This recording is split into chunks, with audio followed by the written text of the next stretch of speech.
El Salmo 126, 12 de octubre del 2011. Queridos hermanos y hermanas, en las catequesis anteriores hemos meditado sobre algunos salmos de lamentación y de confianza. Hoy quiero reflexionar con ustedes sobre un salmo con tonalidad festiva, una oración que, en la alegría, canta las maravillas de Dios. Es el Salmo 126, según la numeración grecolatina, 125. Que celebra las maravillas que el Señor ha obrado con su pueblo y que continuamente obra con cada creyente. El salmista, en nombre de todo Israel, comienza su oración recordando la experiencia exaltadora de la salvación. Cuando el Señor hizo volver a los cautivos de Sión, nos parecía soñar, la boca se nos llenaba de risas, la lengua de cantares. El Salmo habla de una situación restablecida, es decir, restituida al estado originario, en toda su positividad precedente. O sea, se parte de una situación de sufrimiento y de necesidad, a la cual Dios responde obrando la salvación y conduciendo nuevamente al orante a la condición de antes, más aún, enriquecida y mejorada. Es lo que sucede a Job, cuando el Señor le devuelve todo lo que había perdido, duplicándolo y dispensando una bendición aún mayor. Y es cuanto experimenta el pueblo de Israel al regresar a su patria tras el exilio en Babilonia.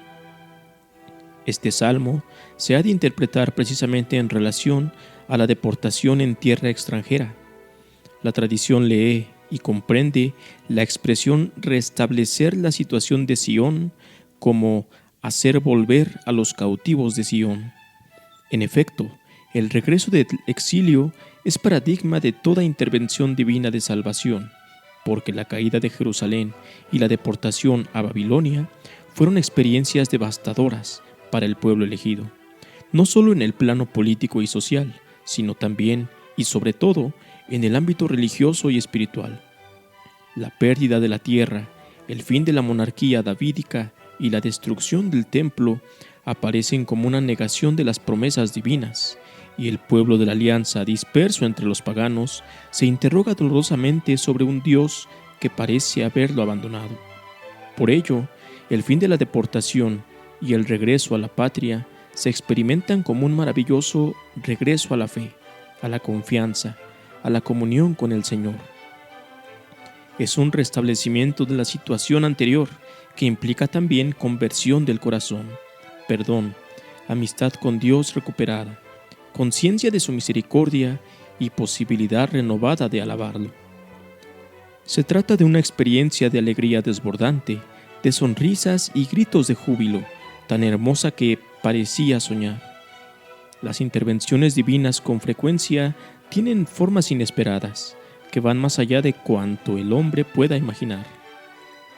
He aquí entonces la maravilla y la alegría que se expresa en la alabanza. El Señor ha hecho maravillas. Es lo que dicen las naciones y es lo que proclama Israel. Hasta los gentiles decían, el Señor ha estado grande con ellos. El Señor ha estado grande con nosotros y estamos alegres. Dios hace maravillas en la historia de los hombres. Actuando la salvación, se revela a todos como Señor potente y misericordioso, refugio del oprimido, que no olvida el grito de los pobres, que ama la justicia y el derecho, y de cuyo amor está llena la tierra. Por ello, ante la liberación del pueblo de Israel, todas las naciones reconocen las cosas grandes y estupendas que Dios realiza por su pueblo, y celebran al Señor en su realidad de Salvador. E Israel hace eco a la proclamación de las naciones, y la retoma repitiéndola, pero como protagonista, como destinatario directo de la acción divina.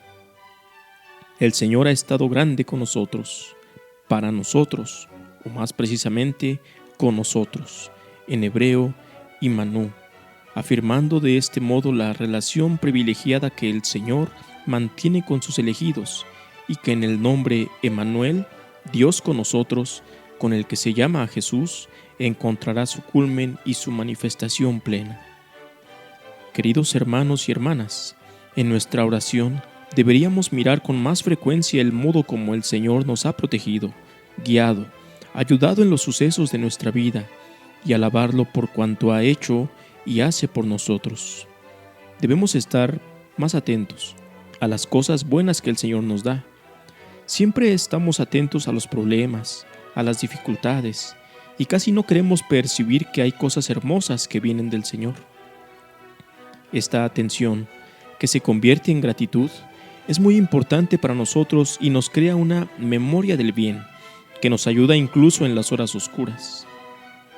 Dios realiza cosas grandes, y quien tiene experiencia de ello, atento a la bondad del Señor con la atención del corazón, rebosa de alegría. Con esta tonalidad festiva concluye la primera parte del Salmo. Ser salvados y regresar a la patria desde el exilio es como haber vuelto a la vida. La liberación abre a la sonrisa, pero también a la espera de una realización plena que se ha de desear y pedir. Esta es la segunda parte de nuestro Salmo, que dice así: Recoge, Señor, a nuestros cautivos, como los torrentes del Negev. Los que sembraban con lágrimas cosechan entre cantares. Al ir iba llorando, llevando la semilla. Al volver vuelve cantando, trayendo sus gavillas. Si al comienzo de su oración el salmista celebraba la alegría de una situación ya restablecida por el Señor, ahora en cambio la pide como algo que todavía debe realizarse.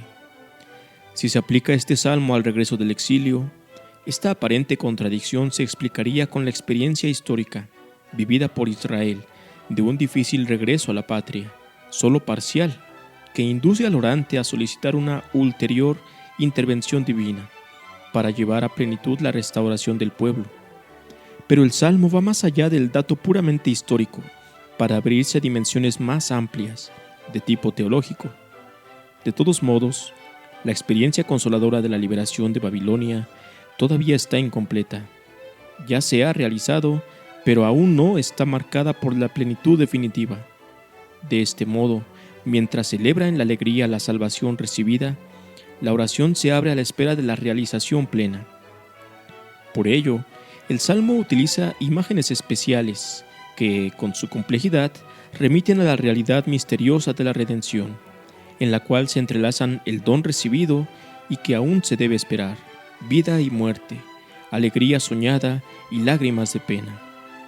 La primera imagen hace referencia a los torrentes secos del desierto del Negev, que con las lluvias se llenan de agua impetuosa, que vuelve a dar vida al terreno árido y lo hace reflorecer. La petición del salmista es, por lo tanto, que el restablecimiento de la suerte del pueblo y el regreso del exilio sean como aquella agua, arrolladora e imparable, y capaz de transformar el desierto en una inmensa superficie de hierba verde y de flores. La segunda imagen se traslada desde las colinas áridas y rocosas del Negev hasta los campos que los agricultores cultivan para obtener de él el alimento. Para hablar de la salvación, se evoca aquí la experiencia que cada año se renueva en el mundo agrícola, el momento difícil y fatigoso de la siembra, y luego la alegría desbordante de la cosecha. Una siembra que va acompañada de lágrimas, porque se tira aquello que todavía podría convertirse en pan, exponiéndose a una espera llena de incertidumbres. El campesino trabaja, prepara el terreno, arroja la semilla, pero, como ilustra bien la parábola del sembrador, no sabe dónde caerá esta semilla, si los pájaros se la comerán, si arraigará, si echará raíces, si llegará a ser espiga. Arrojar la semilla es un gesto de confianza y de esperanza. Es necesaria la laboriosidad del hombre, pero luego se debe entrar en una espera impotente, sabiendo bien que muchos factores determinarán el éxito de la cosecha y que siempre se corre el riesgo de un fracaso. No obstante eso, año tras año, el campesino repite su gesto y arroja su semilla. Y cuando esta semilla se convierte en espiga y los campos abundan en la cosecha, llega la alegría de quien se encuentra ante un prodigio extraordinario.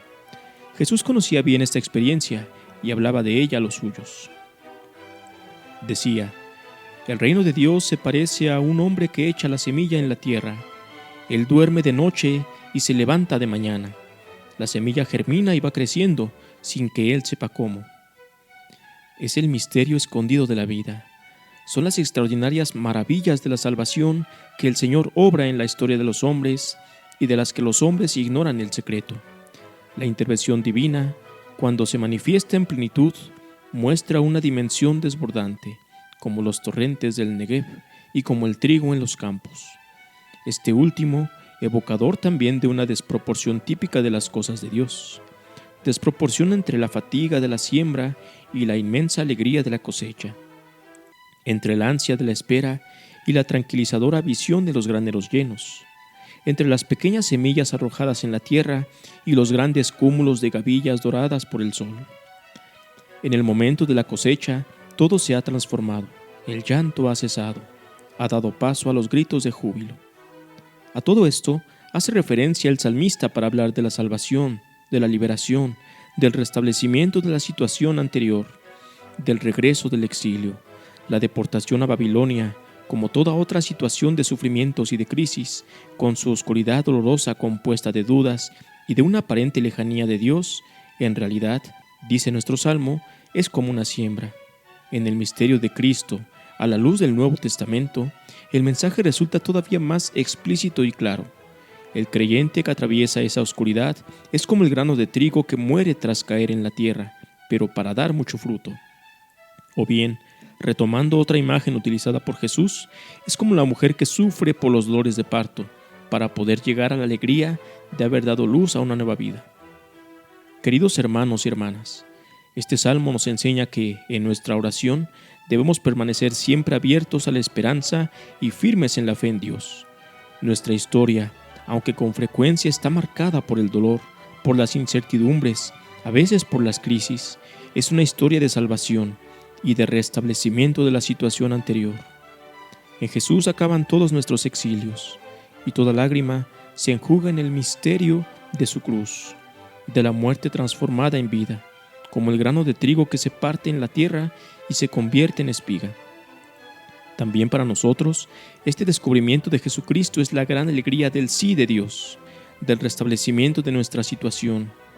Pero como aquellos que al regresar de Babilonia llenos de alegría encontraron una tierra empobrecida, devastada, con la dificultad de la siembra, y sufrieron llorando sin saber si realmente al final tendrían lugar la cosecha.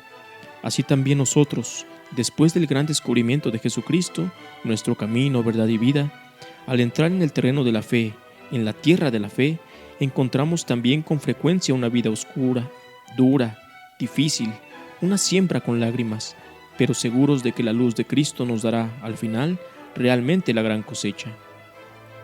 Y tenemos que aprender esto, incluso en las noches oscuras. No olvidar que la luz existe, que Dios ya está en medio de nuestra vida y que podemos sembrar con la gran confianza de que el sí de Dios es más fuerte que todos nosotros. Es importante no perder este recuerdo de la presencia de Dios en nuestra vida, esta alegría profunda porque Dios ha entrado en nuestra vida, liberándonos. Es la gratitud por el descubrimiento de Jesucristo que ha venido a nosotros. Y esta gratitud se transforma en esperanza, esa estrella de la esperanza que nos da confianza. Es la luz, porque precisamente los dolores de la siembra son el comienzo de la nueva vida, de la grande y definitiva alegría de Dios.